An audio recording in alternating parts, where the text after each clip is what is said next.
Hey guys WhatsApp, আজকে এসে গেছে দেবের আপকামিং ফিল্ম টেক্কার অফিসিয়াল টিজার। তো টেক্কার টিজারটা আসার জন্য বা না আসার জন্য অনেকেই অনেকভাবে ব্যাকুল হয়ে পড়েছিলেন, কারণ কি পোস্টারগুলো সেভাবে হাইপ ক্রিয়েট করতে পারছিল না। এবং টেক্কা is a big project on paper, কারণ কি এরা দেব এবং সৃজিত একসাথে কোলাবোরেট করে বানিয়েছেন এবং এই সিনেমাটা নিয়ে কিন্তু হাইপ অনেক বেশি। একটা স্টার ডিরেক্টর এবং একটা সুপারস্টার যখন একসাথে কোলাবোরেট করে তখন কিন্তু একটা ভালো পর্যায়ে সেই সিনেমাটা যাওয়া কিন্তু উচিত। এবং আই থিঙ্ক টেক্কার মধ্যে সেই পোটেনশিয়ালটা আছে। এবং টেক্কার গল্প লিখেছেন ভাস্কর চট্টোপাধ্যায় এবং স্ক্রিন প্লে লিখেছেন ভাস্কর চট্টোপাধ্যায় এবং সৃজিত মুখার্জি। হ্যাঁ, ডায়ালগ লিখেছেন তিনি, ডিওপি মধুরা পালিত। এই সিনেমাটাকে প্রডিউস করছে দেব এন্টারটেনমেন্ট ভেঞ্চার্স। তো এবার চলো কথা না বাড়িয়ে দেখা যাক যে এই সিনেমার টিজারটা কেমন হয়েছে। 1 2 3 স্টার্ট।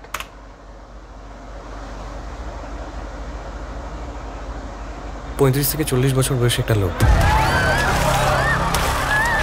সেন্ট বেঞ্জামিন স্কুলের বাইরে থেকে একটা বাচ্চা মেয়েকে কিডন্যাপ করে।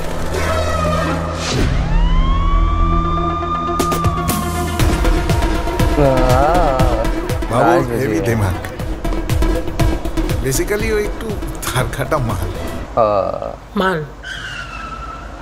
তার কাটা একটু না বেরোলে মাথা খুলি করে দেবো।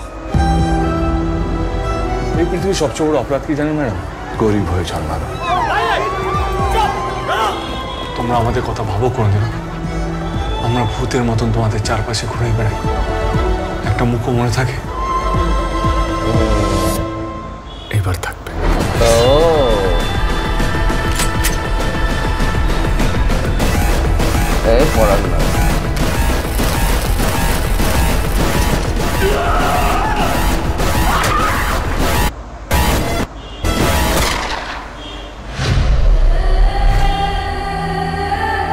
এবার আমরা কি করবো? এরা ফুল স্টপ।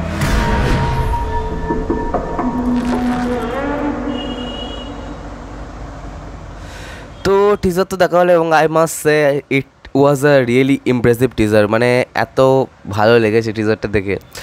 খুবই ভালোভাবে দেবকে এখানে কিন্তু প্রেজেন্ট করা হয়েছে এবং অন্যদিকে যে দেবের যে ভয়েসের মডিউলেশন সেটা কিন্তু বেশ ভালো লাগছে।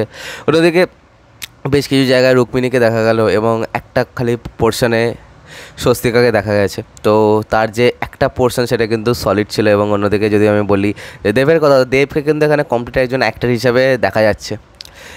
খুব ভালোভাবে তিনি ডায়ালগ ডেলিভারি করছেন এবং বিভিন্ন ইম্প্যাক্টফুল ডায়ালগ কিন্তু তার মুখে কিন্তু দেওয়া হয়েছে। এবং অন্যদিকে যদি আমি বলি রুক্মিণীর কথা, রুক্মিণীর কিন্তু সেরকম আমি কিছু বুঝতে পারলাম, খালি একটা জায়গায় যেখানে বললাম মাল, এই যে ব্যাপারটা সেটা কিন্তু দেখে বেশ ভালো লেগেছে। এবং এছাড়াও যে সৃজিত মুখার্জির টাচটা এখানে কিন্তু সেভাবে নেই। ঠিক আছে, এবার দেখা যাক যে কতখানি কীরকম কী হয়। ট্রেলার না এলে আমরা তো সেরকমভাবে বুঝতে পারবো না এবং আলটিমেটলি বুঝতে পারবো সিনেমাটা এলে। এবং দেব এখানে কার্স ওয়ার্ড বলে নাকি সেটাও দেখতে হবে, কারণ সৃজিত মুখার্জি সমস্ত ওয়ার্ডেই সমস্ত সিনেমাতেই একটু গালাগালি ইত্যাদি থাকে। তো দেবের মতো এত বড় একজন সুপারস্টার, সে নিজেকে কি ওইভাবে ভাঙতে চায় নাকি সেটাও দেখতে হবে। তো চলো আজকে কিন্তু ভিডিওটা এখানেই শেষ করলাম। কমেন্ট করে জানাবে তোমাদের এই টিজারটা কেমন লেগেছে আর সাবস্ক্রাইবটা প্লিজ করে দাও যাতে আমার সাথে তোমাদের আবার দেখা হয়। Bye bye.